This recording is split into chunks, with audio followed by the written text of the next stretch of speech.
रात के उस वक्त के बारे में सोचिए जब आप बिना किसी कारण अचानक से जाग जाते हैं। 3 साढ़े 3 बजे के आसपास। क्या ये सिर्फ एक संयोग है या कोई अदृश्य शक्ति जो आपको जगा रही है? जय श्री कृष्ण दोस्तों। आज हम बात करेंगे ब्रह्म मुहूर्त की। हर रात के बाद एक ऐसा क्षण आता है जब ब्रह्मांड जागता है, जब देवताओं की सांसें सुनाई देती हैं और आत्माएं मौन में संवाद करती हैं, और उसे कहते हैं ब्रह्म मुहूर्त। हर दिन लाखों लोग इस समय जागते हैं और कई अपने आप नींद से जाग जाते हैं, ठीक उसी समय जिसे ब्रह्म मुहूर्त कहा गया है। ब्रह्म मुहूर्त 3:30 से लेकर 4:30 पौने 5 बजे तक का माना जाता है।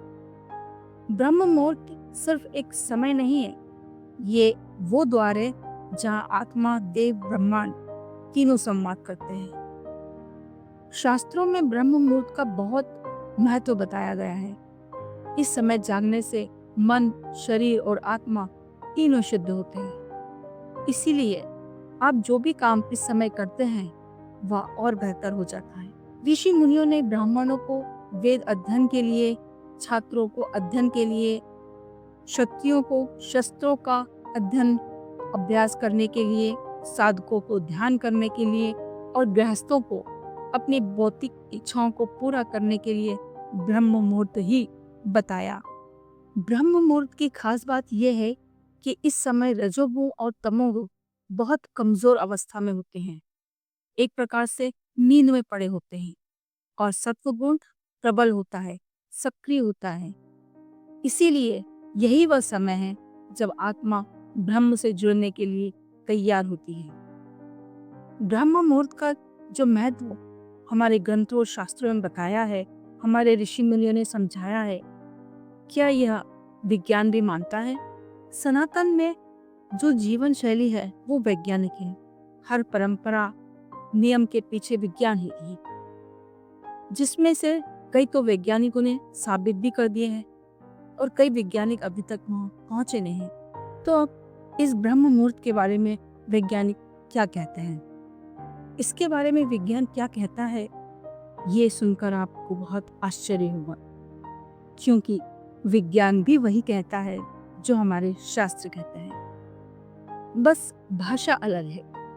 विज्ञान कहता है कि 3:30 से 4:30 के बीच आपके मस्तिष्क का पीनियल ग्लैंड यानी आज्ञा चक्र या तीसियां सबसे अधिक मेलाटोनिन नामक हार्मोन बनाता है, और यह हार्मोन आपकी नींद, आपके ध्यान की स्थिति को नियंत्रित करता है। ब्रेन स्कैन से भी यह सिद्ध हो चुका है कि इस समय मस्तिष्क में बीटा और अल्फा वेव्स भी होता है, जो ध्यान और आध्यात्मिक अनुभव के लिए श्रेष्ठ है।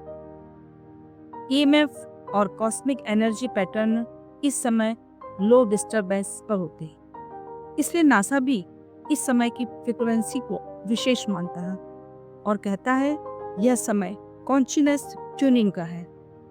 तो इस प्रकार सनातन और विज्ञान दोनों एक ही सत्य को दिखा रहे हैं, एक मंत्रों में और दूसरा माइक्रोस्कोप। ब्रह्म मुहूर्त केवल एक समय नहीं, यह एक द्वार है जहाँ आत्मा, ऊर्जा और ब्रह्मांड एक दूसरे से मिलते हैं। इस समय आप जो भी काम करेंगे वो बाकी दूसरे समय की अपेक्षा ज्यादा अच्छा और प्रभावी होगा।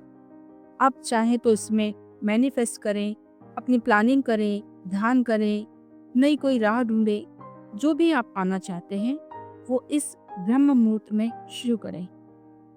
कई देश और विदेश के ख्याति प्राप्त लोग भी इस समय को विशेष मानते हुए वे इसी ब्रह्म मुहूर्त में उठकर अपने दिन की शुरुआत करती हैं। तो दोस्तों, जब अगली बार आपकी नींद रात के उस रहस्यमय समय टूटे 3, 3:30, 4 बजे के आसपास, तो इसे एक ईश्वरी संदेश समझें, ब्रह्मांड की ओर से, जो ये कहता है कि अपने भीतर छिपे ढूंढ से जुड़ो, ध्यान करो, प्रार्थना करो, संकल्प करो और अपने जीवन को एक नई दिशा दो, क्योंकि यही है ब्रह्म मुहूर्त, जब ब्रह्म तुम्हारे सबसे करीब होता हो। तो दोस्तों, आपको आज की ये प्रस्तुति कैसी लगी कमेंट करिएगा, शेयर करिएगा और साथ में चैनल को सब्सक्राइब भी कर लेगा।